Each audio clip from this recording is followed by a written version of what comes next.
রবিন ও শ্বশুর সালাম করো। এই শ্বশুর মানে? নীলা রবিনকে ভালোবাসে, রবিনও নীলাকে ভালোবাসে, কিন্তু আপনার ভয়ে বলতে পারতেছিল না। তুমি আমার মেয়েকে বিয়ে দেবার কে?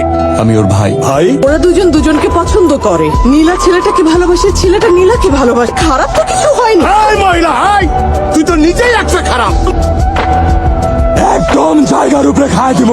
কি কারে নিয়ে কথা বললেই? ও তোমার চাচা সিনিয়র। আব্বা ও আমার আম্মারে নিয়ে কথা বলছে। জাস্ট তুমি ইদানিং আমার ফোন ধরছো না, মেসেজে রিপ্লাই করছো না, মাথাটা একটু আওয়ালাই গেছিল। I am really sorry. আমি সরি ভাইয়া, আমি আপনার সাথে থাকতে পারবো না। আমি একজনকে খুব ভালোবাসি, সেও আমাকে খুব ভালোবাসে। আমি আর পারছি না আপনার সাথে থাকতে। তোমাকে বিয়ে করতে চাই না, শুধু তোমার সাথে ঘুরতে চাই। ভাইয়া, আমি ওকে খুব ভালোবাসি, আমি ওর সাথে চিট করতে পারবো না। তুই ঠিক করতে পারবি না, কিন্তু আমার সাথে ঠিক করতে পারবি। অত ছোট মানুষের তোর পিছনে আমি লক্ষ লক্ষ টাকা খরচ করি। মজা লাগ। না ভাইয়া, করেছি নিজেকে আপনার থেকে বাঁচানোর জন্য করেছি। দেখা করে আমি সেদিনই বুঝে গেছিলাম যে আমি যদি আপনার কথা না শুনি তাহলে আমার অনেক ক্ষতি হবে। কালকের মধ্যে ডিসিশন নেবে। সবুজ, আমার খাবার কই? আমি 20 বারের উপরে ফোন দিয়েছি, আমার ফোনটা ধরে নিছে। ধরনে মানে কত বড় সস্ত ফোন ধরে নাই? গাড়ি বের কর। তোরে কইছিলাম তুই ভালোই ভালো আমার কাছে চলে আসবি, তুই অবস্থায় তুই তুই আমার ম্যানেজারের ফোন করতে ধরছ। তোর কত বড় কলি যাব।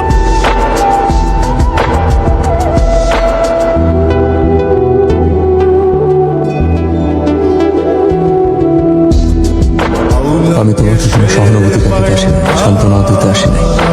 তোমার সাথে যা ঘটছে, যে ঘটাইছে, নিজ হাতে ওকে মারবো। এরপর ওর রক্ত দিয়ে গোসল করে তোমাকে আমি বিয়ে করবো।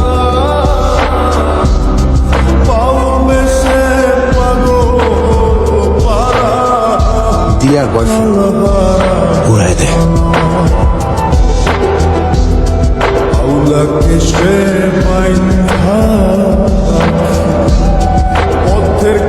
তো পড়াশোনা শেষ করে দেশে ফিরল, এখন ওর ভবিষ্যৎ নিয়ে কি ভাবছেন?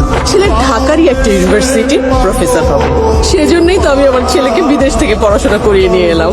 ওকে তো বিয়েও করতে হবে, সেটা নিয়ে কি ভাবছেন আপনার? রুশোর মা তো সবসময় রুশোর বিয়ে নিয়ে কথা বলে। রুশো আর নীলার বিয়েটা দিয়ে দিই। তুমি তো দারুণ প্রস্তাব দিলে স্বামী। নীলাকে তো আমার খুবই পছন্দ। তোমার নীলা আমাদের বাড়ির বউ হয়ে আসবে।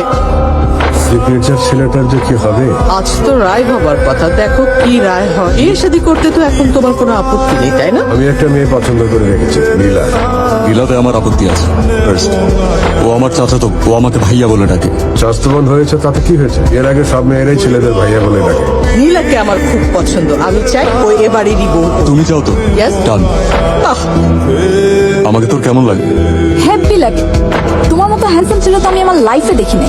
তাহলে তো অলসেট, তোর আর আমার ফ্যামিলি আমাদের বিয়ে ঠিক করছে। কিন্তু তোমাকে বিয়ে করতে আমার সমস্যা আছে ভাইয়া। আমি একটা ছেলেকে ভালোবাসি, আমি ওকেই বিয়ে করতে চাই। সাবাস, চাচারে বল আর বিয়ে করে ফেল। বা তোমার সাথেই বিয়ে দিতে চাই। ওই ছেলের সাথে বাবা কখনোই বিয়ে দিবে না। তোর বাপ দিবে না তো কি হয়েছে? তোর ভাই আছে না, ছেলে ভালো, ভালোবাসে। অনেক। রবিন ও শ্বশুর সালাম করো। এই শ্বশুর মানে? নীলা রবিনকে ভালোবাসে, রবিনও নীলাকে ভালোবাসে, কিন্তু আপনার ভয়ে বলতে পারতেছিল না। ভাই, তুমি আমার মেয়েকে বিয়ে দেবার কে? আমি ওর ভাই। ভাই? কিসের ভাই? আমি বেঁচে থাকতে আমার মেয়েকে তুই বিয়ে দিস? ওরা দুজন দুজনকে পছন্দ করে। নীলা ছেলেটাকে ভালোবাসে, ছেলেটা নীলাকে ভালোবাসে, তাই আমার রুশো ওদেরকে বিয়ে দিয়েছে। খারাপ তো কিছু হয়নি। হাই মহিলা হাই, তুই তো নিজেই একটা খারাপ। আমার ভাইকে তুই খুশলে এই বাড়িতে এসছিস, তুই নিজে একটা খারাপ, জন্ম দিয়েছিস একটা। একদম জায়গার উপরে খায় দিব। কি কারে নিয়ে কথা বললেই?